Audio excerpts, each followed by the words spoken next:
सब लोग यूपी चलेंगे कि नहीं? लोक क्रांति का अधिवेशन चालू है। कल से ये लोग उपोषण के लिए बैठे हैं।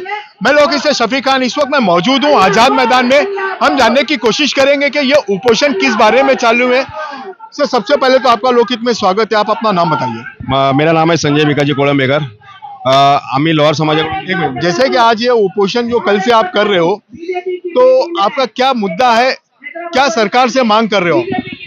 गए साल से सरकार ने हम लोगों को जो आर्थिक विकास महामंडल दिया है उसका कुछ अल्टीमेट नहीं है, और 36 जिले में जो उनका प्रपोजल होना चाहिए वो भी बराबर नहीं दिया है। उसके लिए जो उन्हें ये लगा दिया है, जो निर्बंध लगा है, वो भी ऐसे है कि किसी का सातबारा चाहिए, किसी को विटनेस चाहिए, ये नहीं होता है। जो हम लोगों की मांग है, जैसा अन्नभो साठे महामंडल का जो महामंडल है उसी हिसाब से जो उनको निर्बंध नहीं है, तो हम लोगों को भी निर्बंध नहीं होना चाहिए।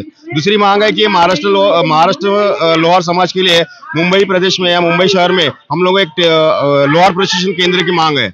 और एजुकेशन में जैसा भारती हो, महाज्योति हो, उनका भी लाभ लोहार समाज को मिलना चाहिए। महिला लोगों के लिए भी सबलीकरण के लिए कोई ना कोई तो महिला आर्थिक विकास महामंडल से माध्यम से कुछ ना कुछ तो अनुदान मिलना चाहिए।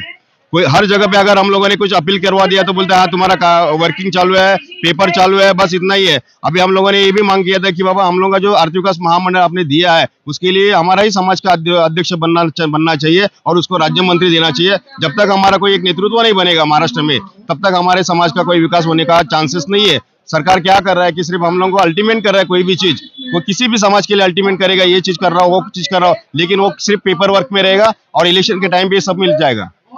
जैसे कि कल से आप उपोषण पे बैठे हो, तो मंत्रालय से या यहाँ का कोई प्रतिनिधि आपसे, सरकार का प्रतिनिधि मिलने आया आपसे? नहीं, अभी तक कोई सरकार का प्रतिनिधि कोई मिलने के लिए है, लेकिन कल हम लोग को शाम को बुलाया था, लेकिन हम लोग को एक ही रीजन मिला कि अभी कैबिनेट मंत्री शिरसाट साहब की तबियत खराब है तो चले गए। जैसे कि पौसाड़ा अधिवेशन चालू है, तो आगे अगर आपकी मांग नहीं पूरी तो इसके आगे आपका क्या काम होगा? कैसा इस मोर्चे को आप अंजाम दोगे? अगर सरकार ने ये अधिवेशन में अगर हम लोग अगर 12, 13, 14 या 32 मांगनी है, उसमें से अगर 2-3 मांगनी भी अगर उन्होंने ये करवा दिया तो हम लोगों ने सोचेंगे। अगर नहीं किया तो आगे की लड़ाई बहुत रास्ते की हो जाएगी, इससे ज्यादा आंदोलन हो जाएगा। हर जिले से हमारा समाज जैसा हम लोगों ने जैसा लोहे को जैसा गर्म कर दे, वैसे हम लोग सरकार को भी गर्म करेंगे। अगर एक हथौड़ा अगर ऐसा मारेंगे ना तो बोलते हैं ना 100 सोनार की तो एक लोहार की, ये सरकार को मालूम पड़ जाएगा। अभी तक ये लोहार समाज अपना स्वाभिमानी है, लेकिन अगर अभिमान में उठेगा तो सरकार को मांगना पड़ेगा। क्या लगता है सरकार मानेंगे आपकी बातों को? लेकिन देखेंगे, अगर सरकार नहीं मांगेगा तो आखिर कोई ना कोई तो रास्ता निकालना ही पड़ेगा सरकार को। आज युवा पीढ़ी जमा हो चुकी है लोक क्रांति के धारे से। अगर लोक क्रांति अगर एक बार सोच लिया तो सरकार को डस्सा मिल गया। Thank you.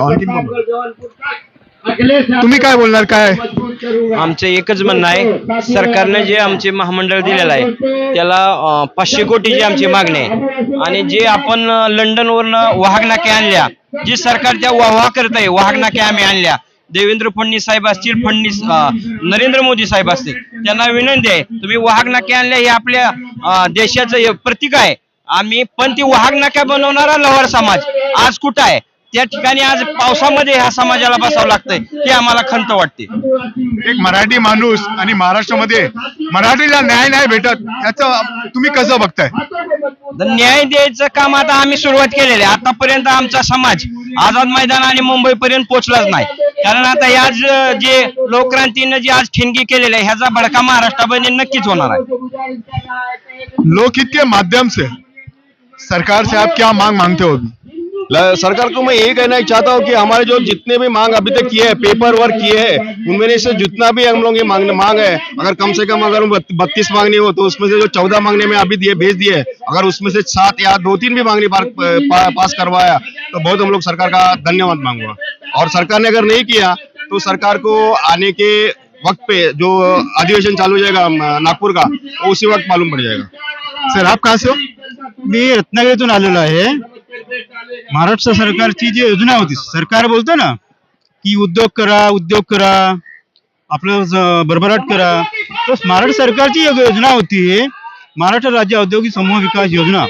या योजनेअंतर्गत रत्नागिरी जिल्ह्यातल्या लोहारांनी आम्ही एकत्र येऊन 50 लोक एकत्र येऊन ते आम्ही योजनेचं सामूहिक सुविधा केंद्र साडवली MIDC मध्ये उभा केलं, परंतु सरकारने ते आम्हाला अजून कार्यान्वित करून दिलं नाही। 2020 मध्ये कोरोना आला आणि त्यावेळी ते प्रोसेसमध्ये होतं आणि सुरू झालं नाही. आता आम्ही गेले 2020 पासून सरकारच्या पाठपुरावा करतोय, आंदोलन करतोय, उपोषण करतोय, मोर्चा काढतोय, विधानसभा विषय मांडतोय, तरी पण सरकारने आमच्याकडे अजून दुर्लक्ष केलेलं आहे, अजिबात लक्ष दिलं नाही. आमच्या जिल्ह्याचे पालकमंत्री हेच आमचे उद्योगमंत्री आहेत. आम्ही उद्योगमंत्र्यांना वारंवार साकडं घातलं, परंतु आमच्याकडे सरकार लक्ष देत नाही. एकीकडे म्हणतं तुम्ही उद्योग करा, पायावर उभे राहा, इकडे आम्ही 200 लोकांचा त्याच्यावरती उदरनिर्वाह अवलंबून आहे. आणि असा हा उद्योग, ह्याच्यामध्ये आम्ही 125 लाख म्हणजे 1,25,00,000 रुपये आमच्या महिलांचे दागदागिने ठेवून कर्ज काढून आम्ही ते भरले आणि उभं केलं. परंतु आज सरकारची अनास्थामुळे आज हा उद्योग बंद आहे आणि आम्ही आता उपासमारी आमची होण्याची वेळ आलेली आहे. कारण सरकारने योजना आणली विकास होण्यासाठी, परंतु प्रत्यक्षात आम्ही बकास झालेलो आहोत आणि न्याय मागण्यासाठी, सरकारला विनंती करण्यासाठी आम्ही हे उपोषण करत आहोत. म्हणून सरकारला माझी विनंती आहे की आमचा हा 200 लोकांच्या कुटुंबाचा प्रश्न आहे, तरी तुम्ही आमची दखल घ्या. एकीकडे तुम्ही म्हणता की महाराष्ट्र राज्यातलं देशातलं 1 नंबर राज्य आहे, परंतु 1 नंबर राज्यामध्ये आमची उपासमारीची वेळ आली, ही सरकारसाठी किंवा आमच्यासाठी भूषणाची गोष्ट नाही. तरी माझी पुन्हा एकदा विनंती आहे सरकारला आमची हे दखल घ्यावी आणि या साखळी उपोषणाच्या माध्यमातून आणि आपल्या माध्यमातून आमचा विषय सरकारपर्यंत पोहोचावा एवढी विनंती आहे. धन्यवाद. सर, और कितने दिन तक ये उपोषण चले? ये हम लोगों ने 29 से 3 तारीख का अल्टीमेट लिया है और इनके अगर इसके बीच में अगर कुछ नहीं हुआ तो ये लाइफ टाइम चालू रहेगा. आमरण उपोषण. आमरण उपोषण चालू रहेगा. थँक्यू. लोकक्रांती सामाजिक चळवळ इथं जे उपोषण करत आहे साखळी, या उपोषणाला आज शासनाने दुर्लक्ष केलेलं असून लोहार समाजाच्या ज्या 36 मागण्या आहेत त्या मागण्यांना शासनाने असं पायलोट केलंय आणि त्यांना खासदार विकत घ्यायला पैसे आहेत. या समाजाला न्याय देण्यासाठी आर्थिक महामंडळ विकासाला 500 कोटी द्यायला यांच्याकडे पैसे नाही आहेत. ह्यांना आमदार खासदार विकत घ्यायचे आहेत, ह्यांना नगरसेवक विकत घ्यायचे आहेत, पण ह्या लोहार समाजाकडे ह्यांनी पूर्णपणे दुर्लक्ष दाखवलेलं आहे.